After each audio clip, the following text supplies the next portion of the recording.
One of the most common questions I get asked when it comes to hair loss is the following one.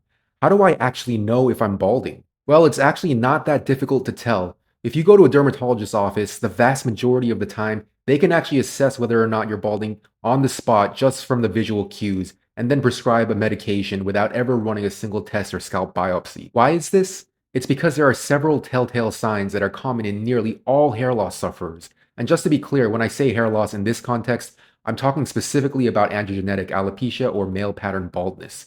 Other types of alopecia will manifest differently and have a distinct look, which is different from androgenetic alopecia. Now, my rule of thumb is this. If you only see one out of the four signs we're about to go through, it's possible that you do have androgenetic alopecia, but more testing would need to be done to really confirm because it could also be another type of hair loss, or you might just have a maturing hairline. If you see two out of the four signs, it's very likely that you have androgenetic alopecia. And if you see three or more of the following signs, you almost certainly have androgenetic alopecia. So let's talk about what exactly these signs are. The first sign that you may be balding is a receding hairline. And how do you know if you have a receding hairline? Most of the time, it'll be blatantly obvious, but typically one or both of the following things will happen. One, your forehead will get visibly broader with your hairline starting higher and higher up on your scalp. And two, you'll start to see more visible scalp, if not just pure scalp in your temple regions.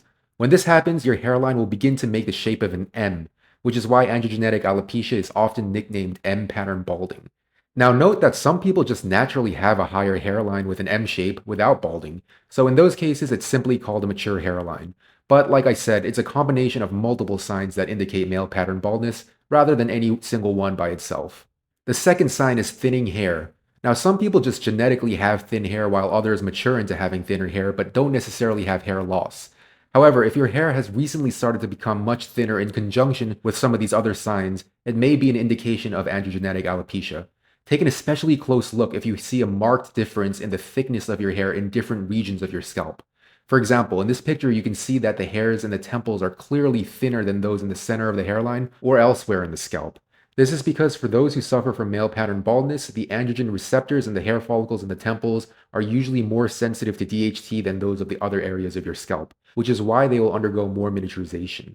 Meaning the actual follicle will shrink more rapidly and get cut off from the blood supply, causing more hairs to come out thin and wispy. Other male pattern baldness sufferers will experience thinning all over their scalp instead of just at their temples. The easiest way to tell is by creating a part down the middle of your scalp. If you're seeing lots of visible scalp in your midline, particularly more than what you've seen in the past, that's a potential indicator that you might be suffering from male pattern baldness. And our third sign is streaky scalp.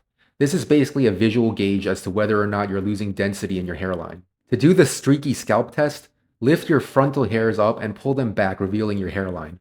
Often when you have androgenetic alopecia, you'll start to lose hair density at your temples and the front of your scalp. The temples will typically recede first, but the center part of your hairline will often lose density as well, and you'll be able to tell by the vertical streaks of scalp interspersed between your hairs. It'll look something like this. And our last sign is a significant increase in visible hair shedding. And on this, I want to emphasize that it's really less about the number of hairs that you shed and more about any increases in regular hair shedding. Everyone's born with a different number of hair follicles and undergoes shedding at different speeds. Meaning, for some people, shedding 10 to 20 hairs per day might be normal, whereas others could regularly shed 100 hairs per day, and it would still be perfectly normal for them. I've seen some dermatologists actually put an exact number around how many hairs shed per day would constitute hair loss, but I personally don't agree with any of it. First off, it's going to be very difficult to accurately count how many hairs you shed because most of your shedding will take place when you don't even notice it as you're walking around. And secondly, as I said, everyone's shedding patterns are completely unique, so there's no single number that constitutes an accurate threshold point. Well, there you have it. These are the 4 visual cues to look out for to see if you have androgenetic alopecia. I appreciate you guys tuning in, and let me know in the comment section down below which of these balding signs that you have. Don't forget to like and subscribe, and I'll see you again in the next video.